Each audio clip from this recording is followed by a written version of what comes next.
YouTube. It's Shows with a Story, and we're gonna watch another Electrician video. I'm super pumped. I'm gonna be 100% with you. Anyway, this one's America's airborne anti-hero, Jake McNasty.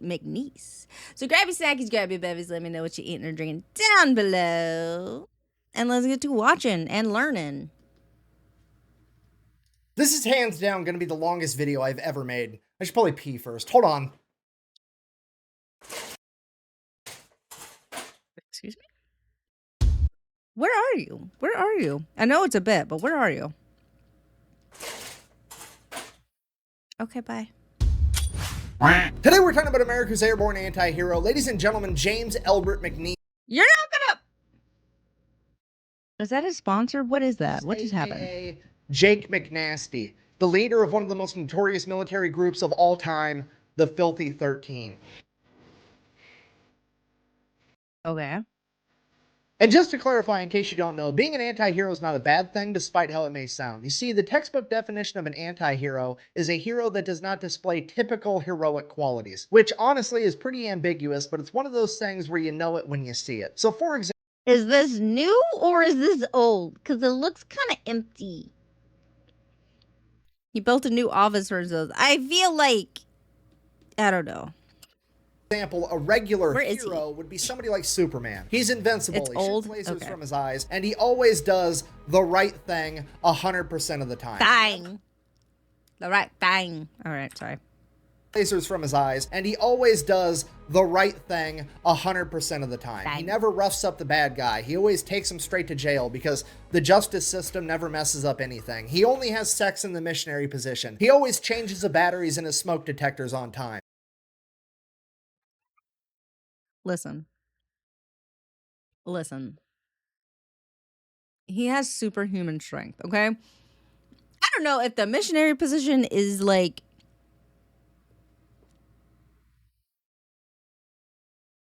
I don't know if it is like the safest way. I'm just saying. It's boring, unrelatable, and completely inhuman behavior. Anyways, and then you have the anti-heroes, the fan favorites, the characters with human faults that they not only overcome, but turn into their advantage. Characters like Wolverine with his bad attitude, Deadpool with his morbid sense of humor. Hell, even Batman is an anti-hero because at the end of the day, it's more relatable to do karate in your garage, dress up like a bat, and then run around town beating up clowns and dudes on steroids than it is to be perfect. Yup! So I guess what it means to be an anti-hero is that you always do the right thing, but you don't always do it the right way. And if you were to ask me for a real-life example of an anti-hero, I can't give you a better one than Jake McNeese. All right, here's the deal. Jake was born in Oklahoma in 1919. He grew up during the Great Depression as... What is it about, like, Ohio and Oklahoma? Like, Ohio is everyone in Ohio is trying to leave the planet and becoming astronauts. And then, like, Oklahoma has this going on. What is up with those two places? What is up with the two O's? One of 10 siblings. This guy had to learn how to hunt, fish, and trap just to help put food on his family's table so they could survive. He had his first full-time job when he was 10 years old and continued to work full-time all the way through high school. After graduating, he became a full-time firefighter. Shortly after that, the attack on Pearl Harbor happened. America entered World War II. Jake, however, was exempt from the draft because he was a firefighter, but that's not what Jake wanted. Jake wanted to volunteer, and he didn't just want to volunteer for anything. Jake wanted to be a paratrooper and a demolition man. Jake wanted to jump out of... He wanted to jump out of planes and helicopters and also blow shit up. I mean, go ahead and cut in like an eagle screech. Because like that is... Okay. Yeah. Okay. Anything. Jake wanted to be a paratrooper and a demolition man. Jake wanted to jump out of a perfectly good plane behind enemy lines with a couple of buddies, be completely surrounded, and have nothing more than a gun and some explosives and just go out there and deprive the enemy of nice things. Got a bridge? Okay. Guess what? Now you don't. Nice power lines. It'd be a shame if somebody blew those up. That's what Jake wanted to do, and that's what he was gonna do. So at the age of 22, Jake set off for training. Upon arriving... Hey man, I want to destroy everything. Pick a thing. I want it to not be there anymore. I want to be the reason that thing is not there no more. That's the energy I'm getting from this. At training, Jake pretty much immediately establishes himself at being incredible at any task the army can throw at him, but also a humongous pain in the ass to his entire chain of command. During his very first week in the army, Jake got in a fist fight with the staff sergeant in charge of the chow hall because the staff sergeant wouldn't give him butter with his bread. At which point, the entire chain of command is like, on one hand, we have to get rid of this guy. He's a loose cannon. You absolutely cannot be attacking staff sergeants as a private. He's got to go. But on the other hand, this is exactly the type of behavior we're looking for somebody that we want to drop behind enemy lines and expect to fuck up everything. So they just kind of let it slide. Fast forward a couple of weeks, Jake is doing a demolition course and he ends up setting the course record. He is the fastest person to ever complete this course. At which point his leadership walks up and is like, "Hey, soldier, congratulations, you broke the record." Jake looks the guy in the eye and goes, "Yeah, if you think that's impressive, you should see what I can do when I have some butter once in a while." And that pretty much sets the tone for the rest of Jake's training. He absolutely crushes any task they give him, but also, Jake does not give a single fuck about the dog and pony show that is the US military. He's not going to call an officer sir or ma'am. He's going to call them by their nickname. He's not going to salute them unless they salute him first. He's not going to stand outside and salute the flag during retreat, and he absolutely is not going to show up to formation on time, and he's definitely not going to be sober all the time, because that's just how Jake is. And also, we're in, World War II, so just trying to get through the day. Because of this, Jake would be the only new recruit to not get promoted to PFC, which is a way bigger deal than it sounds like, because at this point in time, in the 101st Airborne and the 82nd Airborne, every single new recruit after 31 days of training got promoted to private first class. The reasoning behind that was they wanted to give these guys a promotion so they can make more money and ideally send that money back home to their families because, well, they've got a very dangerous job coming up and nobody knows what's going to happen. So absolutely everybody is getting promoted to PFC after 31 days, except for Jake. But here's the thing, Jake didn't really care. Jake wasn't there for the money. He was there for one thing and one thing only. We're going to be doing one thing and one thing only, killing Nazis. So Jake is now the lowest ranking person in his entire company, and leadership was hoping that Jake would take this as a sign that he should start cooperating and get it together. I'm gonna tell you what's gonna happen instead. I'm gonna be worse. I ain't learning nothing. Send me behind enemy lines. Doesn't really happen though. Make me their problem.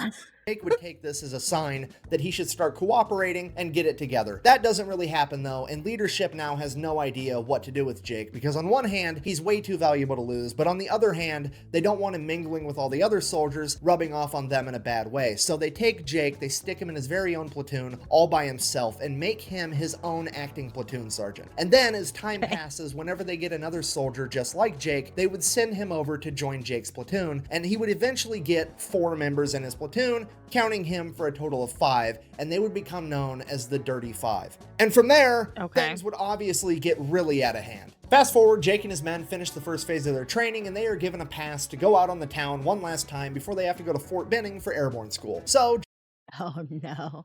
But also, here are all of the, too important to get rid of them. Not really too useful to get rid of them, but also pain in the ass, can't put them with other people because we don't want them affecting other people and how they do stuff. So here are the 5 problems, and we're going to make them into one big individual problem. So we're going to take 5 problems and make it into one kind of problem, and then just let that problem be other people's problem. It's genius. It's amazing, actually. Jake and his men, his men that all outrank him because he's still technically a private, but he's also somehow their platoon sergeant. They all go out, they go to the bar, they get drunk. They end up running into some MPs.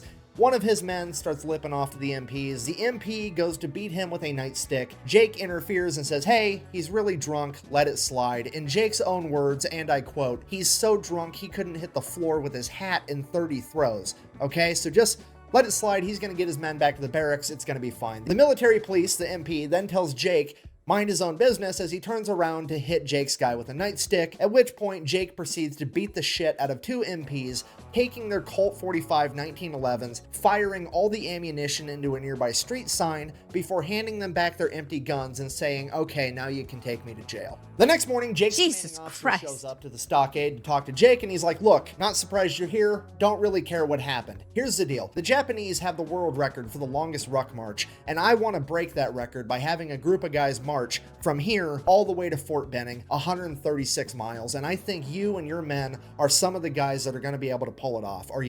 And by that, I mean you doing this. Just go. Take your shit and go. They will expect you eventually.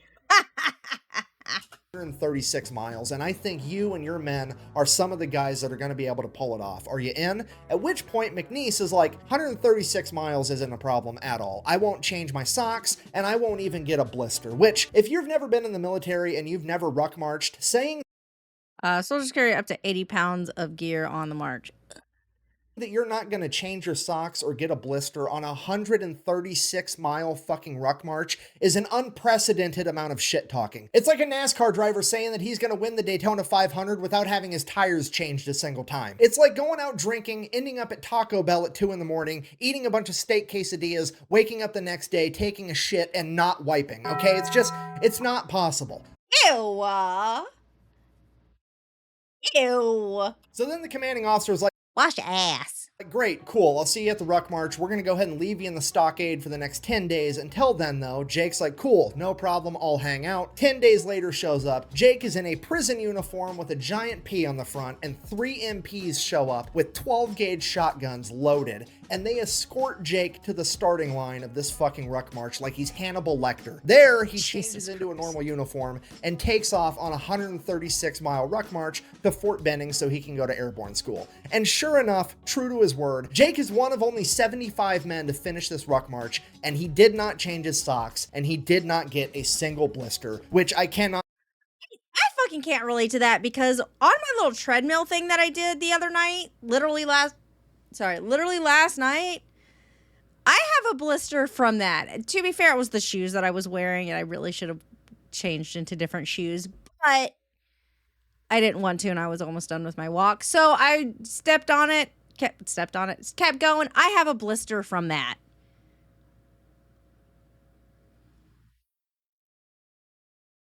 Like, dang, dude. All right. Why not change shoes? I have shoes that live in my weight room just so that I'm not barefoot while handling weights. And I was like, I'll just put these on.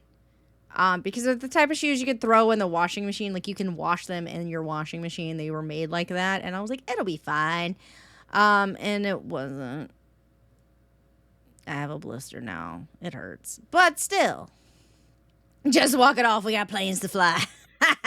Not stressed to you enough is a superhuman feat. So Jake and his men go on to do airborne training, absolutely no problem, nothing really of note happens here except for the fact that Jake is still a private and has still not been promoted in any way. After completing airborne training, Jake and his men are going to go to Camp McCall, North Carolina, where they are to receive expert saboteur training. They'll be receiving extra training in demolitions, they'll be receiving training in how to drive tanks, how to drive bulldozers, how to drive excavators, how to drive trains, pretty much anything and everything. How to drive your mom. Anyway. Teach these guys to be able to wreak havoc on enemy infrastructure is what they're learning in Camp McCall, North Carolina. Jake and his men continue to do what they do. They wreck every task that they're given. It goes perfect. Jake and his men are now about to go to England, at which point they are given one last pass to go out on the town one last time before they ship off. So Jake and his men go out drinking. Somehow or another, they end up at this little tiny diner neighboring a train yard, at which point one of the trains pulls.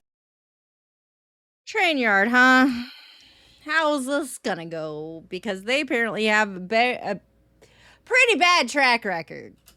This little tiny diner neighboring a train yard, at which point one of the trains pulls up, stops, walks across all the other tracks, and the conductors go in and they start eating at this diner. Jake is super drunk and he's like, I don't want to walk back to the base. I'm stealing that train. And that's exactly what he does.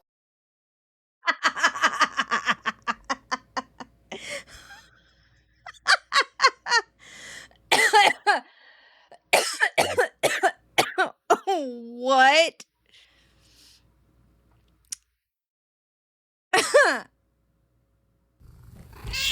For Circular, thank you for the follow. I'm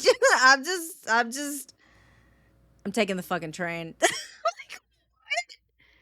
In his defense, his feeties were hurting. As you do.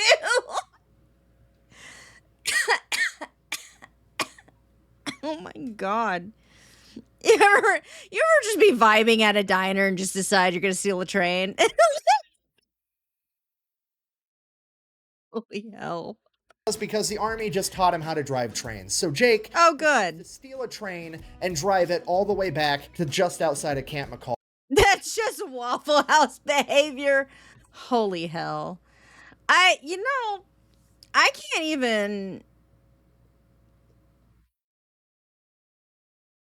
Yeah. I mean, because it's like the army literally just taught him. Like, literally, like yesterday, he was taught how to drive a train. So why not? And the fact that it's just Waffle House behavior is pretty funny. Jake proceeds to steal a train and drive it all the way back to just outside of Camp McCall, where he abandons the train, goes in, and goes to bed. But cool, I got where I was going. This is someone else's problem now. Like, what? He just left it out there. I don't know about this guy being a hick. This guy is chaos. He's just like, someone else will fix this. There's no real lasting important consequences for anything. And I'm like, all right. Like this guy seems life in a very specific filter. Where it's like, I don't think this dude cares about death. Like he's just like, listen, at the end of life we die. So what matters? Nothing matters. And like, I don't know. He's just like, listen, I'm going to eventually blow shit up. And that's all I want to do. And they're going to send me to do that. So what, who cares? Claire Darkvale, thank you for the follow. Like, that's the only thing I can think. Only one thing in the universe is certain. I do what I want. Jake Mcnasty. I mean, he's like very much chaos. Like, he's just like, whatever. None of this matters. Just outside of Camp McCall, where he abandons the train, goes in, and goes to bed. But everybody knows Jake did it. Nobody's turning him in, so Jake gets away with it again, and now Jake and his men are off to England. So Jake and his men arrive in England. At this point, Jake has 13 men in his platoon, including himself, and they all come to the same exact conclusion. English food fucking sucks, which is on par with every opinion of it I've ever heard, which seems weird to me because it's a country that took over most of the known world for the sake of trading spices, and apparently nobody came to the conclusion that, hey, maybe you should put some on the food, but whatever. Because the food sucks, Jake decides, hey, I'm a master at hunting and fishing and all this other stuff. I'm just gonna kill enough animals to feed my entire platoon by myself. And that's exactly what he does. The only difference is he has military grade equipment to do it. Jake is going out in the woods at night with a spotlight and an M1 Grand. Dude, there's not gonna be a deer left if you're not careful. And when I say that, I don't mean like in the area. I mean like when you shoot the deer, be really careful where you're shooting it or there's nothing left to eat. And as soon as a set of eyes looks at him, it's getting blown to smithereens. Jake has his men going out fishing with explosives, okay? They are eating everything. Couple of problems with that. One, there's strict water rationing going on. The soldiers are only allowed to have 1 shower a week is how little water they have to spare. So all 13 of his men come together and they decide, hey, we're just not going to take showers and we're going to use all of our water rations to clean and cook all of this game that we're killing. And because now they started stinking, they would all become known as the Filthy 13. The other problem with that was apparently all of the game was technically the property of the king, and the only people that were allowed to hunt it were the lords and ladies of the land, which definitely was not Jake Mcnasty and the Filthy 13. So Sir Ernest Wells ends up figuring out what Jake's been doing. He gets super pissed, ends up suing the government for like $10,000 for all the animals that Jake and the Filthy 13 ate. The entire unit gets in a bunch of trouble. We're in a world war. I mean, I guess like there's issues on each side, but also you're in a world war. And Jake's kind of just like, meh, I mean, what are you gonna do? I was hungry, so I ate some food. What do you want from me? If I'm in trouble, Thanks for the go ahead follow, and welcome. punish me. What are you gonna do? Stick me in an airplane, make me jump out into enemy-held territory where a bunch of Germans are gonna try to kill me? Joke's on you, I'm into that shit. And the entire Joke's on you. That's what I'm here for. That's what I'm waiting for. Quit wasting my time. When are you going to make me their problem? I've been leading up to that this whole time. military is just kind of like, we literally have no way to punish him. So he gets away with it yet again. Fast forward June 5th, 1944. The day before D-Day, Jake and the Filthy 13 are given a separate and extremely dangerous mission of going out, capturing and occupying an enemy-held bridge that's supposed to be able to help Allied tanks penetrate further inland. After a day, they'll be reinforced from troops landing on Utah Beach. And if Jake can't capture and occupy the bridge, he is to blow it up so that the enemy can't use it for reinforcements. Question. Does he look at the bridge and go like, you know what? Fuck this bridge. That's an option we're allowed to take. Technically, we're supposed to try to pick it up or like capture it, whatever. But fuck this bridge. Like, you know? We've been waiting for this. It's explosive time. Like, is that not what he's gonna do? This mission is deemed extremely dangerous and borderline impossible, but leadership figures if anybody can pull it off, it's going to be Jake and the Filthy 13, because let's face it, Okay. To be fair, like them going like, hey, we think this is impossible to do, and so we're going to give you this backup if you cannot do it because we actively think it's impossible. Like, it's not, like, you're not going to be able to do it. But, like, you know, if you could, if anyone, I mean, you know, you're not going to be able to do it. And when you're not able to do it, then you could just blow it up. I mean, it's like reverse psychology shit or whatever. Like, okay, well, now I'm doing it. Like, fuck you. I'm capturing that bridge. leadership figures, if anybody can pull it off, it's going to be Jake and the Filthy 13, because let's face it, the entire command structure at this point in time is basically looking at Jake's platoon like a fragmentation grenade of fuckery and bad attitude that they finally get to yeet at the enemy. So after receiving their mission, Jake and his men go out to start boarding the C-47s to take off at midnight to jump into Normandy, at which point Jake decides that he's going to whip out his straight razor and shave himself a mohawk. He tells everybody that he's part Choctaw Native American and he wants to honor that heritage. However, in reality, while he was part Choctaw, he had heard that Germany had a lice epidemic and wanted to go there with as little hair as possible. Regardless, his men followed suit and all shaved mohawks. They then began donning black face paint, at which point Jake is like, this is cool, but we can make it cooler. So he goes over to the C-47 that had a fresh white stripe painted down the side of it to identify friend from foe, and the paint was still wet. So he runs his fingers through the paint and goes around painting all of his men's face with white face paint as well. Unbeknownst to Jake and the Filthy 13, there were camera crews there taking pictures and recording them, and they would actually end up going viral, and the entire nation would be captivated by the unique and dangerous look of these men as they prepared to jump into enemy-held territory. So much so that it would actually inspire a movie to be made known as The Dirty Dozen, and Jake and his men would be none the wiser to any of it until after World War II. June 6, 1944, Jake, the Filthy 13, and 18,000 other paratroopers take off in C-47s as they prepare to jump behind enemy lines before the amphibious invasion at D-Day. About 20 miles from the targeted drop zone, Jake's plane gets hit with enemy flak fire and is losing altitude, and they have to bail out early. Moments after Mcnasty jumps out of the plane, the entire plane explodes, killing some of the Filthy 13 and scattering the rest miles apart. So Jake lands, he's completely unharmed, and he has all of his equipment. The only problem is he doesn't have any other Americans anywhere near him. So he just kind of takes off, he gets in. No worries, dude. I feel like this is what the universe created you for. Like, I feel like the stars have aligned for you.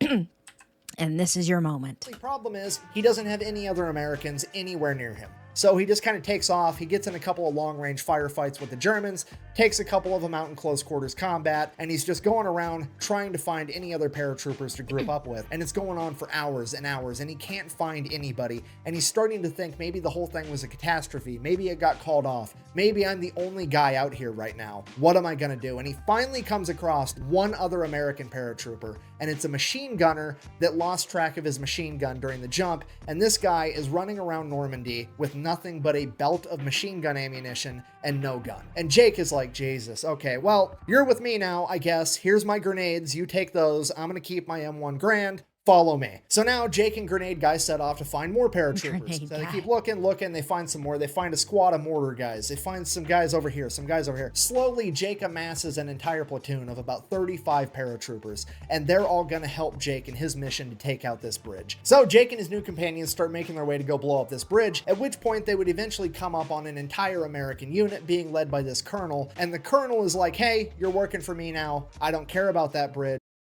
And Jake's like, get fucked. The bridge, though. I might be wrong. I have no idea. Big limes. I'm sure. Thanks for the follow. I'm sure YouTube is going to love how I'm trying to, like, predict what is happening. I'm legitimately enjoying myself. I'm not even gonna lie to you. I'm sure they're gonna complain. I'm sorry, YouTube, but not enough to stop doing it. I need you to go pull security over on this part over here. Mcnasty tried arguing with the colonel, but the colonel wasn't having it. He gave a direct order, and Mcnasty is like, okay, fine, whatever. I'll take my 35 guys, and we'll go guard this for you. So they take off, headed there. They get to the point they're supposed to guard, and Mcnasty just keeps walking because it was the same direction as the bridge. All of his men are like, hey, we're supposed to stop here. Mcnasty is like, you do what you want. I have to go take care of this bridge. You can come with me. I'd appreciate it. If not, stay here and guard it. I really don't care. All of the men go. How many times will I pause this video? So many. But yeah, it's like, oh, we're walking the same direction as the bridge. I'ma go fuck up that bridge.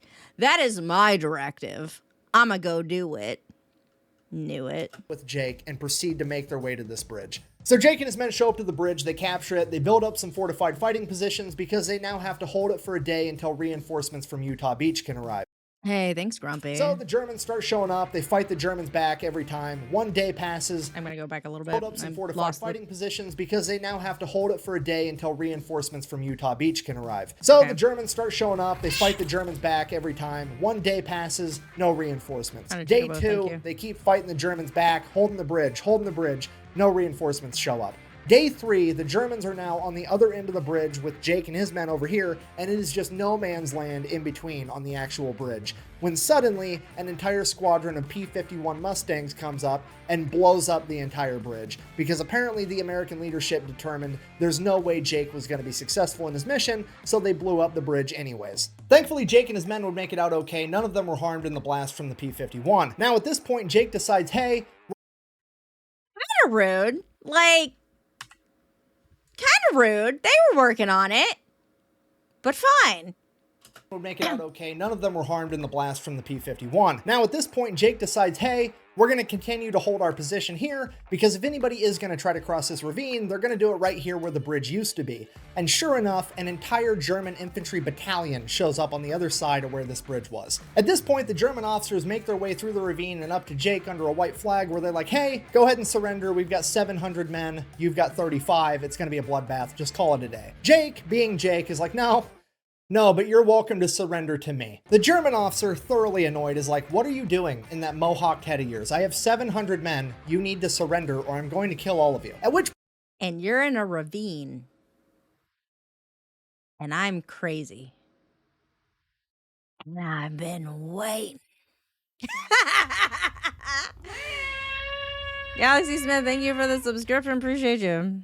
Point, I'm paraphrasing here, but I would assume Jake said something along the lines of, yeah, you've got 700 men, but you're going that way, and the battlefield is that way, which tells me that all my buddies showed up on Utah Beach, and they've been kicking your ass so bad that now you're trying to run away from them. So, the way I figure it, you've got about 3 options. Option A, you surrender to me right here, right now, and you all live happily ever after. Option B, you go back to your men, you hold your position right where you're at, and all my buddies show up in a little bit with a bunch of Sherman tanks and proceed to un-German engineer all of you motherfuckers. And option C, you guys try to fight your way through this ravine with me guarding it, which, to be honest, I would recommend the least. I have the high ground, I have fortified machine gun positions, and you've got to make your way through a ravine first, meaning that I basically also have a moat. So, I will effectively be going medieval on your ass if you choose option C. Now, I'm not trying to tell you... You have 700 men, but I am the main character in this story.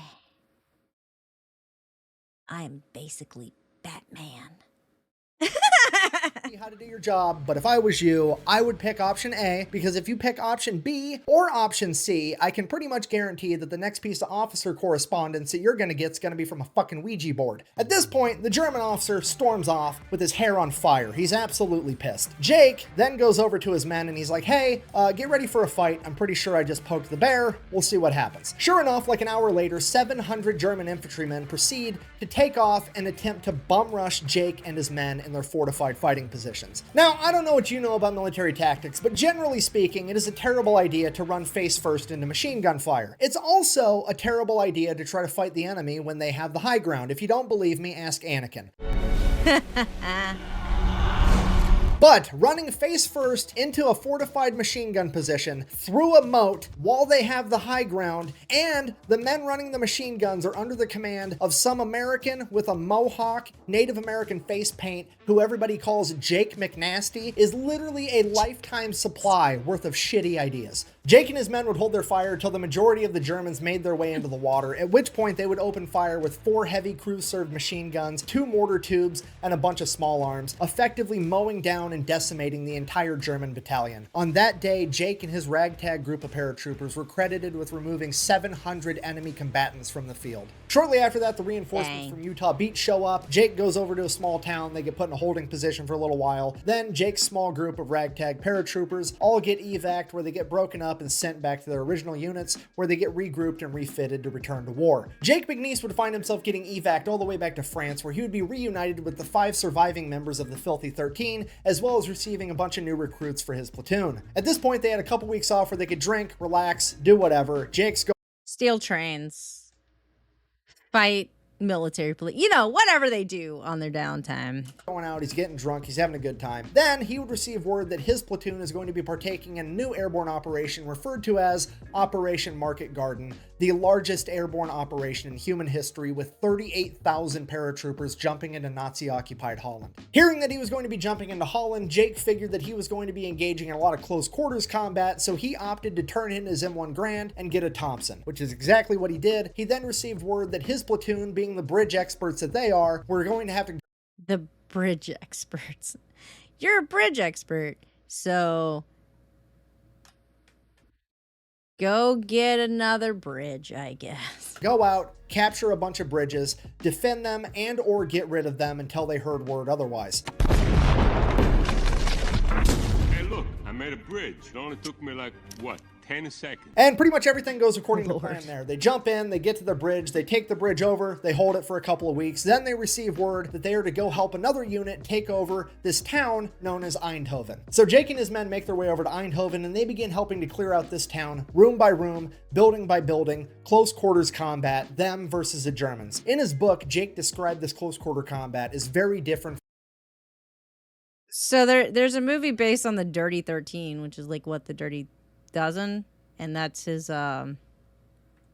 platoon technically, but I don't think it's based on specifically like his life story or whatever. Combat, them versus the Germans. In his book, Jake described this close quarter combat as very different from what you see today. It wasn't 4 troops stacked up outside a door kicking it in.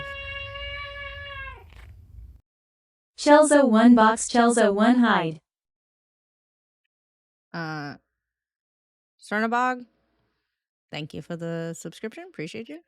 And all running in together. It was one guy, one room. An American would kick open the door, throw in a frag grenade. As soon as the frag grenade blew up, the American would then crawl in on his hands and knees with a Thompson submachine gun and shoot anybody that survived. The reason they crawled in on their hands and knees is because, according to Jake, the grenade would kick up so much dust and soot and debris in these old buildings that you couldn't see standing at normal level. So you had to drop down like you were in a fire trying to avoid carbon monoxide to be able to see what you were doing. And this is how they cleared the entire village. Making their way all the way through it, about halfway through, Jake would be clearing a building where somebody clearly used to make furniture, at which point Jake would find a chicken. Now, this chicken had 6 eggs. Finding eggs in the middle of a war zone in World War II was a big deal. Nobody had eggs, and Jake fucking loves eggs. Does Jake end up with a pet chicken? Or does he kill the chicken and eat it? Like, pet chicken? Or drumsticks?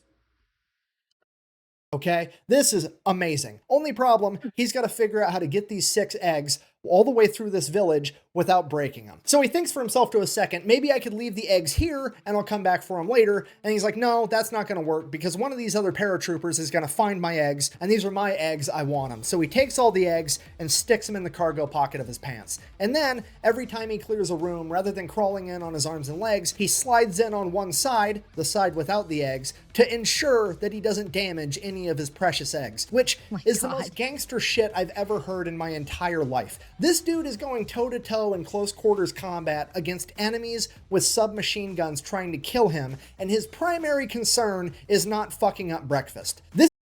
Listen, I gotta kill them before they do anything to my eggs. If I fail, the eggs break, and I cannot live in a world where I do not eat these 6 eggs at the end of the day.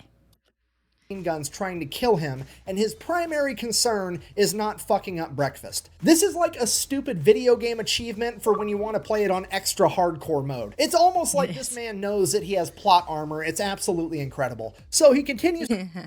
I am God's chosen, and I'm gonna eat these motherfucking eggs.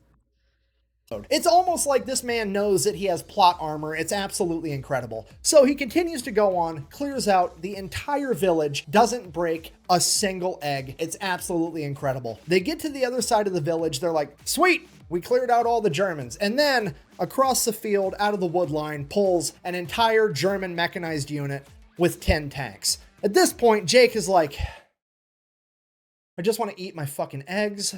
This sucks. So Jake and the fucking 13 go to... This sucks. Just like, God damn it.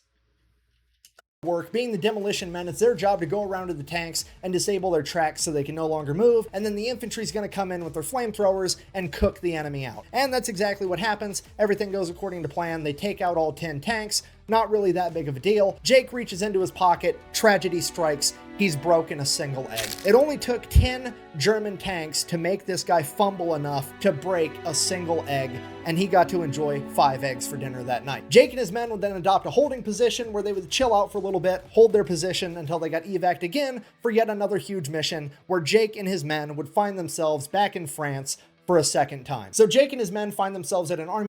But why didn't you take the chicken? Maybe the chicken died.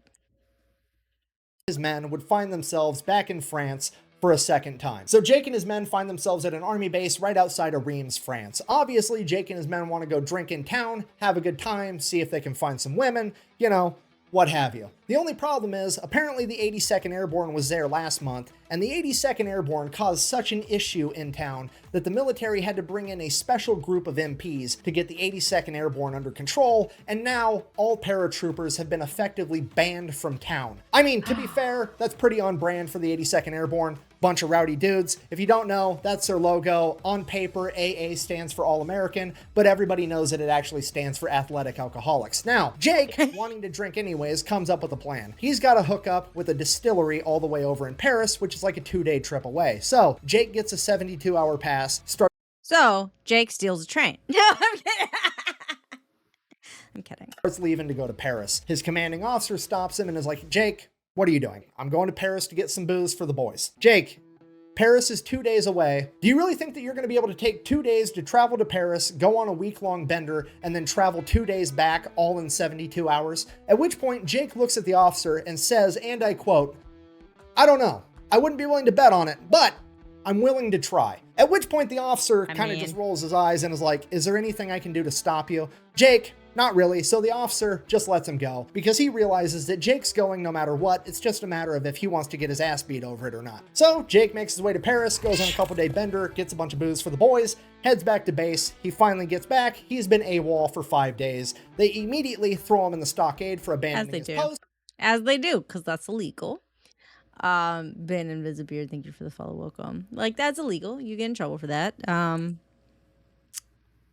But did the boys get the booze? Back, he's been AWOL for 5 days. They immediately throw him in the stockade for abandoning his post, at which point his command comes up to him and is like, Jake, we've been talking. We really want you to volunteer for Pathfinder school. At which point, Jake kind of has a little bit of a panic attack and he's like, they're trying to kill me. Like, they're actively trying to kill me. You see, if you don't know what a Pathfinder is, they're basically paratroopers, but they go out hours or a day before the big, huge paratrooper operation, and they jump beforehand, and then they figure out the best spots to drop all the other paratroopers and radio it back to base so they know where to put everybody. This job during World War II was incredibly dangerous. On a given airborne operation, it required 2 Pathfinders and 1 set of radio equipment to get the mission done. And on every mission, they would drop 10 Pathfinders and 2 sets of equipment because they knew that on average, 8 of them were going to die and 1 set of equipment was going to be damaged or lost. They had a 80% fatality rate on any one mission at any point during World War II. And that is why Jake thought for sure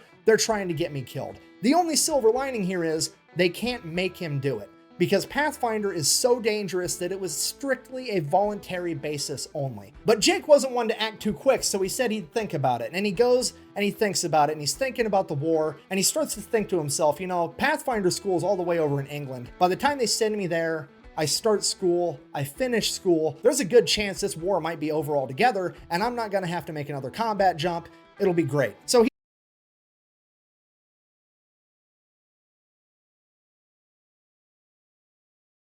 I feel like he ends up having to jump. I don't know.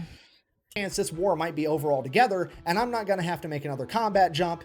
It'll be great. So he's like kind of on the fence about it now, and then he really starts thinking about it, and he's like, man, Pathfinder school's at an Air Force base, and even back in... But dude, if we've learned anything to this point, you might be God's favorite. Like, I don't know. I feel like at this point you could survive anything.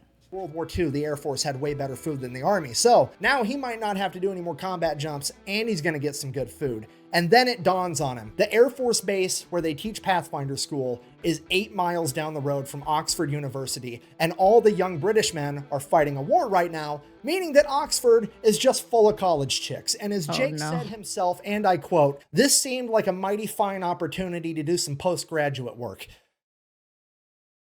Fucking love this guy.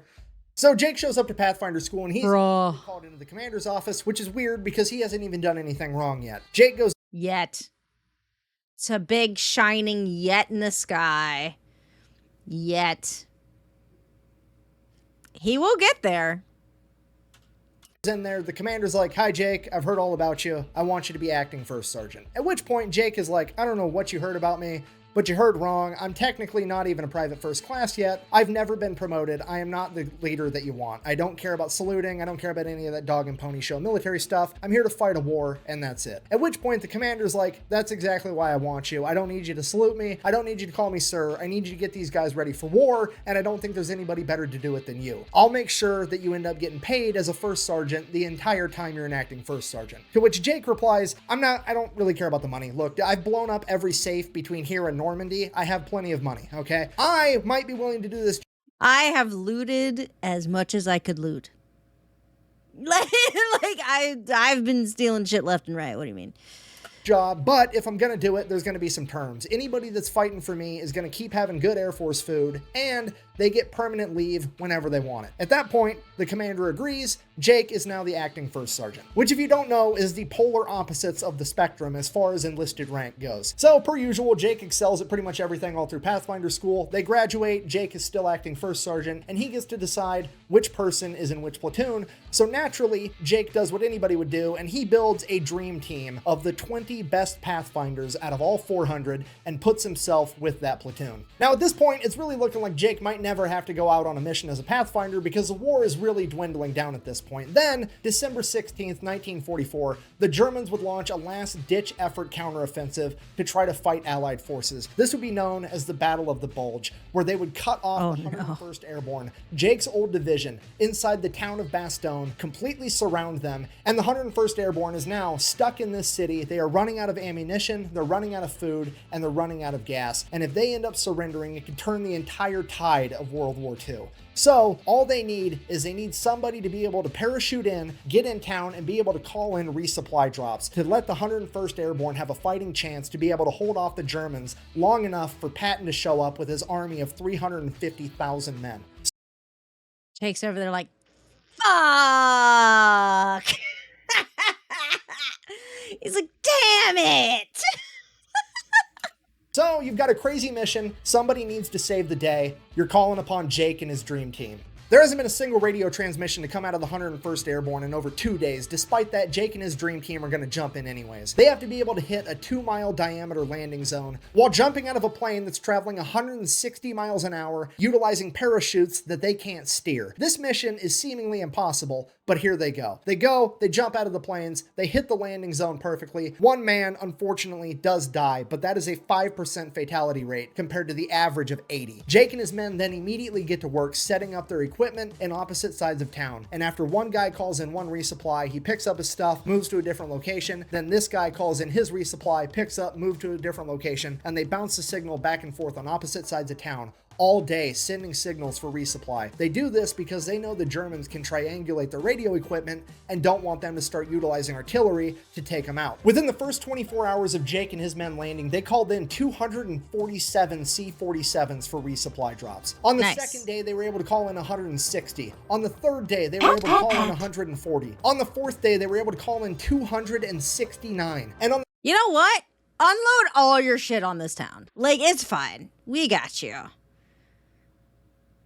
I mean, I was hoping this would be over by now. Let's fuck us up with resupply, all right?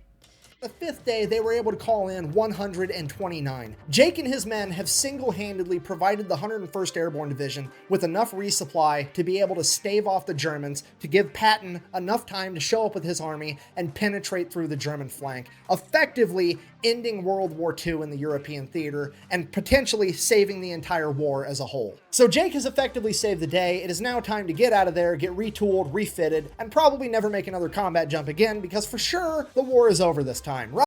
For surezies. Definitely. 100%. It wouldn't happen twice. Right? Wrong. Apparently Patton gets in some trouble, needs some hotshot Pathfinders to jump into Prim, Germany, and call in resupply for him. So they're going to Jake and his crew yet again. Jake jumps in, saves the day for a fourth time, becoming one of the only men in history to conduct 4 combat jumps during World War II. At that point, the war is basically over, and they adopt a holding position where they pretty much just party in Germany for the rest of the time. Now, as fate would have it, Jake and his men and some of the rest of the 101st Airborne would end up taking refuge in the abandoned castle of Hermann Goring, like one of the biggest Nazi leaders during World War II. And oddly enough, a bunch of the spoils from all the countries that Germany has invaded all found their way to his castle. Fancy booze, fancy wine, and apparently We are going to drink all of the booze and all of the wine. It's ours now. he was a racehorse fan because every famous racehorse from every country that Germany invaded had made its way back to his castle. So Jake, the Filthy 13, a bunch of other 101st guys are sitting there getting drunk on fancy wine, fancy whiskey, and there's like $100 million worth of racehorse sitting in the barn, at which point they're like, let's throw on a rodeo for all the townspeople, right? Right. These are some of the best horses, at least in Europe. This is the super great alcohol, best alcohol. Listen, hey, come here, come here. Hey, I got an idea. That idea is racehorses. What if rodeo? Drunk rodeo. Fuck. Oh my god. Right, and that's exactly what they do. So you've got a bunch of drunk paratroopers Jake knows how to party.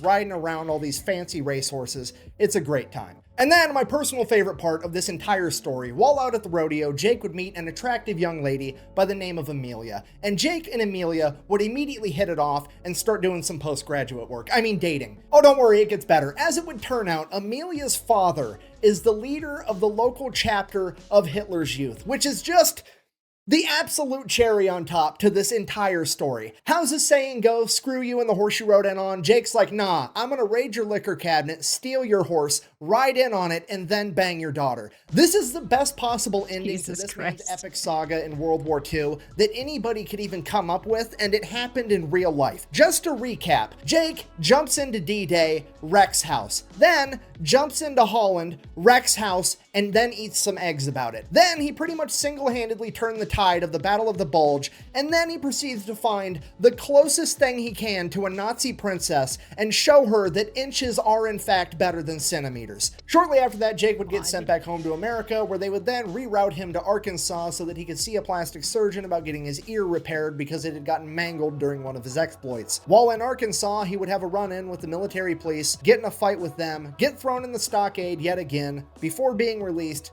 the military police commander would inform him after he gets his ears fixed, they don't ever want to see him on their post again, at which point Jake, being Jake, informs the military police commander, hey, if you ever see me again, I'm going to be a civilian and you're going to be the one with the fucking problem because I'm going to kick your ass. At which point, I'm gonna be a civilian. I'm not gonna be military anymore. What you gonna fucking do? Get fucked. Dude. Right. He's like, I don't know if he's full of anger. I don't know. I don't know how this dude. I mean, get fucked. I'm God's chosen. Like, I don't like, what? This is hell. the military police commander files charges on Jake, and Jake is immediately chaptered out of the US Army, officially ending his military career after only 3 years, 5 months, and 26 days. Because that's just how it goes for the anti-heroes. They are absolutely necessary in a time of war and not tolerated whatsoever during a time of peace. Jake didn't really mind though. He had accomplished what he set out to do, plus he had a huge hoard of cash that he had liberated from all the safes that he ran across in Europe. At that point in time, he goes on to explore his own alcoholism, going from place to place, town to town, job to job, just kind of doing his own thing. He ends up getting in a ton of bar fights, not because Jake instigates them, but because every local tough guy hears Jake's a paratrooper, and they want to prove how tough they are, but ultimately the only thing they proved is that they could fall down. Then, after a number of years, Jake would have a near miss with a drunk driving accident where he would almost drive his car into a concrete wall, in his own words, only missing it by a coat of paint. Because of that, Jake would decide that he needs to change his own ways. He would defeat his alcoholism, he would find God, he would start going to church every Sunday, he would find a wife, he would have some kids, and he would live happily ever after, working at the post office in his hometown of Ponca City, Oklahoma, selling stamps and slinging packages, and nobody was none the wiser that their friendly neighborhood mailman was one of, if not the greatest anti-hero of all time. So in conclusion, it's hard to put into words what an anti-hero is, but you know it when you see it. However, the best definition I have ever heard comes from Jake Mcnasty McNeese himself. When asked in an interview later in life how he managed to survive all of his crazy exploits, he said, and I quote, "I think I made it because God didn't have anywhere to put me." At that point in time, he was so busy, he was only putting people in one of two places, heaven or hell, and I think he knew that I would have goofed up either one of them. So here I am. And I think that might be the closest thing to a perfect definition that we're ever going to get when it comes to defining what an anti-hero is. So, thank you for watching. The best way to support the channel is to go buy some merch at the Fat Never a war crime the first time. On healthcare, Cassie's clay, horrific things, terrific reasons. On healthcare provider, preventative necessary. Well, I should retreat that evening, and then went in town that night and got on a big drunk. The MPs was really mistreating a soldier boy. I stepped in, told them to stop it, and they said, "We'll do it anytime we want to." So I took their nightsticks away from them, beat them to the ground. And then I took their 45s off of them and shot up all the street lights and everything around there. And I wasn't shooting at any people, I was just shooting lights. And then we went on in with them to the stockade. And I never did have to stand retreat again. Okay. Hey, that was a good one.